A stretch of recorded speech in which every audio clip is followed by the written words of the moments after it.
नमस्कार, दोपहर के 3 बज चुके हैं और वक्त है आपके फेवरेट डिबेट शो 3 का तरकश। आज की बहस एक सवाल नहीं, कई सवालों की फहरिस्त लेकर आई है। उत्तर प्रदेश के संबल की तमन्ना मलिक एक मुस्लिम महिला है। बुर्के में कांवड़ यात्रा पर निकली, हरिद्वार तक गई, भगवान शिव की भक्ति की और लौट कर आई तो स्वागत भी हुआ। पुलिस प्रशासन ने फूल भी बरसाए, लेकिन फूलों की बरसात के साथ अब कुछ कट्टरपंथी मौलाना और धर्मगुरु सवालों की फहरिस्त लेकर विवाद खड़ा कर रहे हैं। कुछ मौलाना को खुद धर्म को का ठेकेदार बताने वाले लोग सवाल उठा रहे हैं, शरिया का हवाला दे रहे हैं, मुस्लिम महिला की शिव भक्ति पर आपत्ति जता रहे हैं। ऐसे में बड़ा सवाल ये है कि क्या किसी महिला को ये बताने का हक किसी को है कि वो किस भगवान को माने और किस रास्ते पर चले? क्या बुर्के में कांवड़ उठाना गुनाह है या ये गंगा जमनी तहजीब की मिसाल है? और मुस्लिम महिला शिव भक्ति करती है तो आखिर कुछ लोगों को मिर्ची क्यों लगती है? क्या कट्टरपंथ के नाम पर औरतों की आजादी को कुचलने की कोशिश हो रही है? और सबसे अहम सवाल और बड़ा सवाल, किसी की निजी आस्था पर हमला क्यों? तो आज की बहस में सीधे सवाल पूछेंगे हम। क्या तमन्ना मलिक ने कोई सीमा लांघी है? क्या उन्होंने उस दीवार को चुनौती दी है जिसे कट्टर सोच ने खड़ा कर रखा है? इस पर बड़े पैमाने के साथ बहस करेंगे, लेकिन पहले आपको तमन्ना मलिक का वो बयान सुनवाते हैं जो उन्होंने मौलानाओं के विरोध में किया। एनडीटीवी से बातचीत में उन्होंने तमाम इन सवालों के जवाब भी दिए हैं। आइए सुन लेते हैं पहले तमन्ना। औरतें बुर्का पहन रही हैं, उनसे तो कोई दिक्कत नहीं हो रही। अगर मैंने पहन लिया तो फिर क्या दिक्कत हो गई? जो काम इनकी मर्जी के होता है वो तो उस पर तो कोई फतवा नहीं लगता। अगर ये जो और थोड़ा बहुत और कुछ भी काम इनकी मर्जी के खिलाफ होता है उस पर ये लोग फतवे जारी कर देते हैं कि इनके घर में नहीं पहनता कोई बुर्का, इनकी मम्मी नहीं पहनती, इनकी बहन नहीं पहनती, कौन नहीं पहनता बुर्का। अगर मैंने पहन भी लिया तो दिक्कत क्यों हो गई? शादी से पहले पहनती थी मैं, तब तो कोई दिक्कत नहीं थी। आज पहन लिया तो क्या दिक्कत हो गई? दिक्कत होनी चाहिए तो मेरे ससुराल वालों को होनी चाहिए, मेरे पति देव को होनी चाहिए, उन्हें तो किसी को भी कुछ दिक्कत नहीं है। इन लोगों को दिक्कत न जाने क्यों हो रही है। धमकियां दे रहे हैं लोग, धमकियां दे रहे हैं कैसे जिंदा जला दो, इसने अच्छा नहीं किया, ये है वो है, सब बहुत गलत कर रही है। डरा तो धमकाते रहे, मुझ पर तो कोई अंतर न पड़े, मैं तो फिर नहीं डर रही। तो तमन्ना अपनी व्यक्तिगत आस्था की बात कर रही हैं, अपनी आजादी की बात कर रही हैं। इस पर हमारी ग्राउंड रिपोर्ट क्या कह रही है, आइए पहले उसे देख लेते हैं, फिर अपने पैनलिस्ट के पास चलेंगे।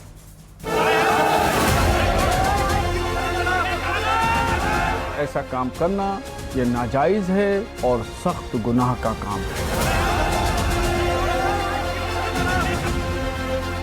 भोलेनाथ को बहुत मानती हूँ, मेरी मन्नत पूरी हो गई तो हम अब चलो भोलेनाथ के दर पे वादा पूरा करो, ले आई काम।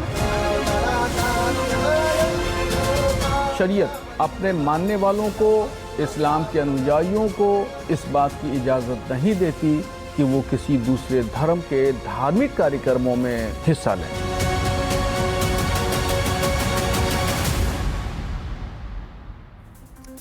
और एक बेहद खास पैनल हमारे साथ मौजूद है। मनीष शुक्ला प्रवक्ता है बीजेपी के, विजय शंकर तिवारी प्रवक्ता हैं वीएचपी के, मौलाना शहाबुद्दीन रजवी बरेलवी अध्यक्ष हैं एआईएमजे के और मौलाना नदीमुद्दीन अध्यक्ष हैं हैदराबाद ऑल इंडिया उलेमा काउंसिल के। आप सभी लोगों का 3 के तरकश में स्वागत है।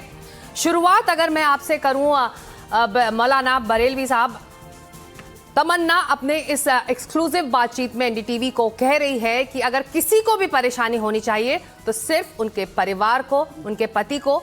आपको परेशानी तमन्ना से क्या है?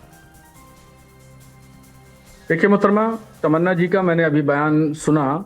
तमन्ना जी कह रही हैं कि मुझे धमकियां दी जा रही हैं, मारने पीटने की बात कह रही हैं।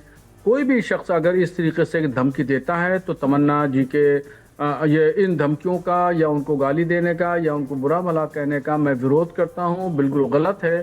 तमन्ना जी को चाहिए पुलिस स्टेशन में जाएं और एफआईआर लिखाएं। और दूसरी बात, जहां तक शरीयत की बात है तो देखिए शरीयत के अपने उसूल हैं, ज़ाब्ते हैं। इस्लाम अपने अनुयायियों को, अपने मानने वालों को ये हिदायत देता है कि वो दायरे में रहें और इस्लाम के दायरे में रह करके उसके उसूल ज़ाब्तों का उल्लंघन न करें, उसको फॉलो करें, उसको मानें। तो तमन्ना अगर मुसलमान है, बुर्का पहन रही है, अपने आप को मुसलमान मानती हैं, तो उन्होंने ज़रूर शरीयत के उसूलों का उल्लंघन किया, शरीयत के ख़िलाफ़ काम किया। इसलिए कि गैर मुस्लिमों के शियार अपनाना मुसलमानों को जायज़ नहीं है। और कांवड़ लेकर के चलना, कांवड़ पर आस्था अकीदा रखना, ये गैर इस्लामी शियार है। और गैर इस्लामी शियार को कोई भी मुसलमान नहीं अपना सकता है। अगर वो अपनाता है तो नाजायज़ काम करता है और वो गुनाह अजीम का शिकार है। उसको बचना चाहिए, उसको तौबा करना चाहिए। तो तमन्ना ने ये तमाम चीज़ें की हैं, इसलिए शरीयत का हुक्म उनके ऊपर आयद होता है। अगर वो मुसलमान हैं तो उनको इस्लाम के उसूलों को फॉलो करना चाहिए और इस्लाम का एक दायरा है और वो दायरे में ही रह करके वो मुसलमान रह सकता है। गैर दायरे में जाएगा, गैर शरई काम करेगा, गैर मुस्लिमों के शियार अपनाएगा, मजहबी तौर तरीक़ों को अपनाएगा तो वो शरीयत की नज़र में मुजरिम है। तो उसको मुजरिम है तो वो गुनहगार हुआ तो उसको तौबा करना चाहिए। और भविष्य में आप कह रहे हैं कि इस्लाम के खिलाफ है, जो कुछ तमन्ना ने किया वो इस्लाम के खिलाफ है, शरिया के खिलाफ है। मौलाना नदीमुद्दीन, अगर तमन्ना मुस्लिम महिला हैं तो वो भारत की नागरिक भी हैं। भारत का संविधान उन्हें ये हक देता है कि वो किस धर्म को पद्धति को फॉलो करें, किससे शादी करें, ये उनकी आज़ादी का मामला है, उनका व्यक्तिगत मामला है। ऐसे में धर्म के लिए कितनी जगह बनती है, क्योंकि अब उन्होंने फैसला किया है कि वो एक हिंदू परिवार का हिस्सा बनेंगी। देखिए, ये देश संविधान से चलता है, शरिया से नहीं चलता है। मैं कहता हूं कि सबको आज़ादी है कि कौन से धर्म को पालन करे, कौन से धर्म को पालन नहीं करे। इस्लाम ने एक लकीर खींची है, अगर उस लकीर का कोई उल्लंघन करता तो वो जिम्मेदार है। ये फतवा देने वाले पेड लोग, बीजेपी के एजेंट, बीजेपी के दलाल ये माहौल खराब कर रहे हैं।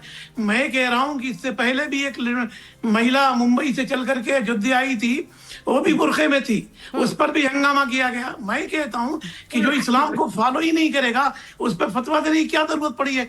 कई लोग देश में सूद खाते हैं और शराब पीते हैं, नमाज नहीं पढ़ते हैं।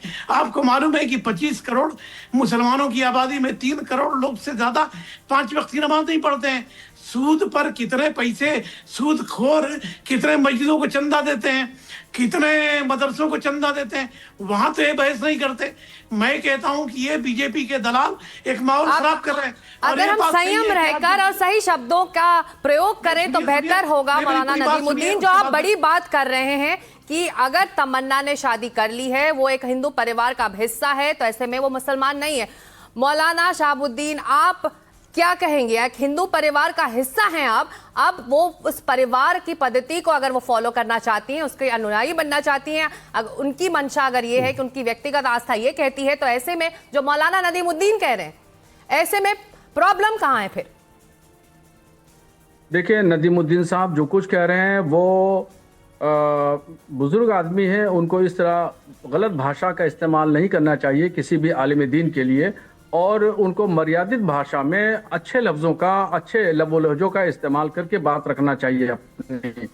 और मुझे शर्म आती है उनको मौलाना कहते हुए, मगर क्या बताऊं, क्या कहा जाए। आपने मौलाना कहा, सवाल का जवाब जो उन्होंने सवाल उठाया है कि तमन्ना अब एक हिंदू परिवार का हिस्सा है, उनकी शादी हो चुकी है, तो ऐसे में अगर वो इस्लाम नहीं फॉलो कर रही तो इस तरह के बयान क्या गैर जरूरी नहीं है आपकी तरफ से?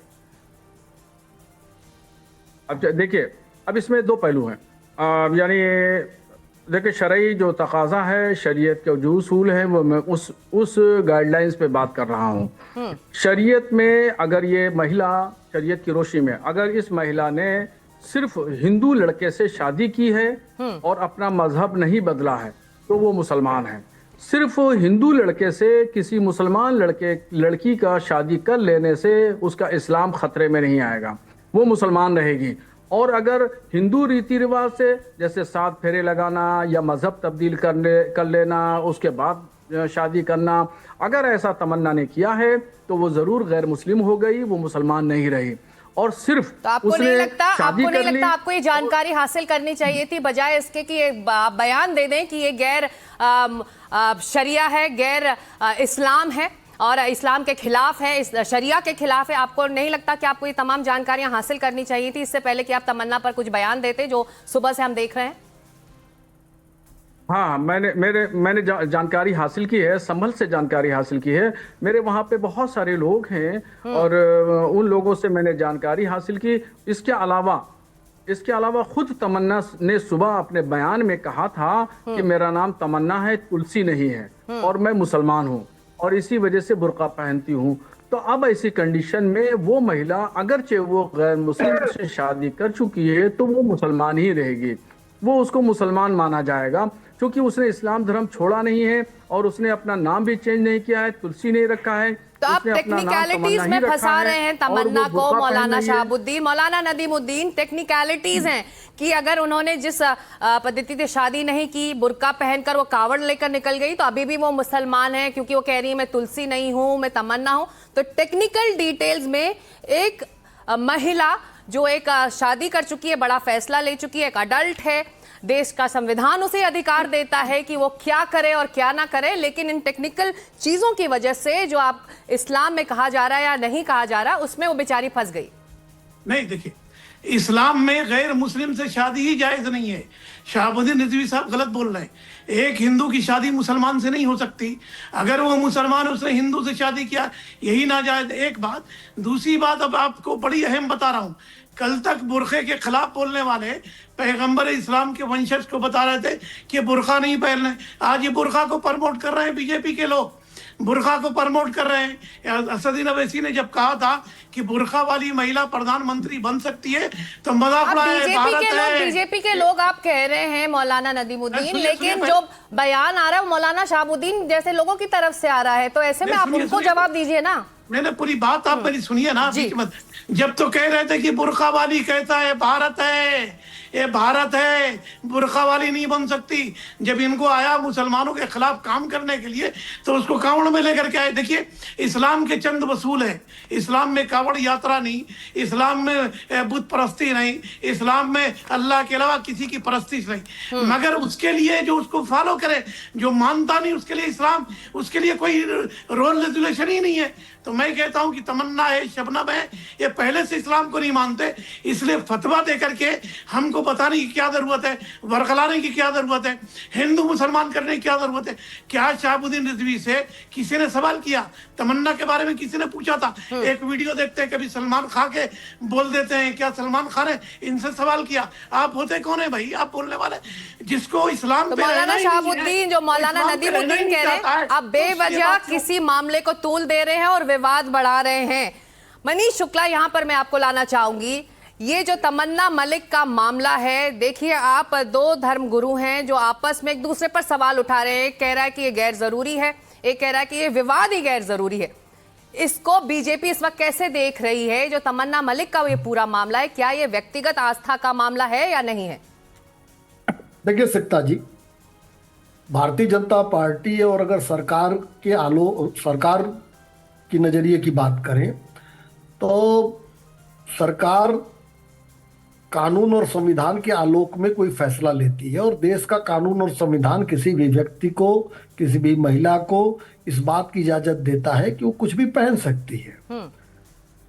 तो अगर वो उसने अमन त्यागी से शादी कर ली, तमन्ना ने शादी करके उसको कांवड़ लेकर जाना था, तो कोई ड्रेस कोड तो लागू नहीं हो सकता, इसी ड्रेस कोड में जाना है।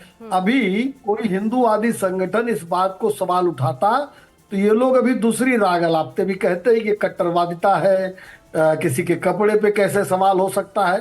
तो मुझे लगता है कि इसी दृष्टि से इसको देखा जाना चाहिए, किसी भी महिला के कपड़े पर सवाल नहीं खड़ा किया जा सकता। और अब मौलाना लोग बताए कि गंगा जमुनी तहजीब कहाँ चली गई। एक लोग कह रहे हैं कि उसकी शादी हिंदू रीत से हुई कि मुस्लिम रीत से हुई। भैया, देश में शरिया नहीं, संविधान लागू है। किसी भी रीत से शादी करके वो अगर वहां अमन त्यागी के घर रह रही है तो उसके ऊपर एतराज जताने वाले दो लोग हो सकते हैं, या तो उसके मायके पक्ष के लोग या ससुराल पक्ष के लोग। दोनों लोग राजी खुशी हैं, उसका पति राजी खुशी है, और दोनों लोग एक साथ कांवड़ लेकर भोले शंकर को जल चढ़ाने के लिए निकले हैं। इतनी हाय तौबा किस बात की? कोई उन्होंने कानून तोड़ दिया, कोई संविधान तोड़ दिया, कहीं लॉ एंड ऑर्डर की सिचुएशन पैदा कर दी, तब तो आप विषय आता। हाँ, हमारी सरकार है, हम सुरक्षा देंगे, सभी कांवड़ियों को सुरक्षा दे रहे हैं, और तमन्ना को भी वो सुरक्षा मिलेगी जिसकी वो हकदार है।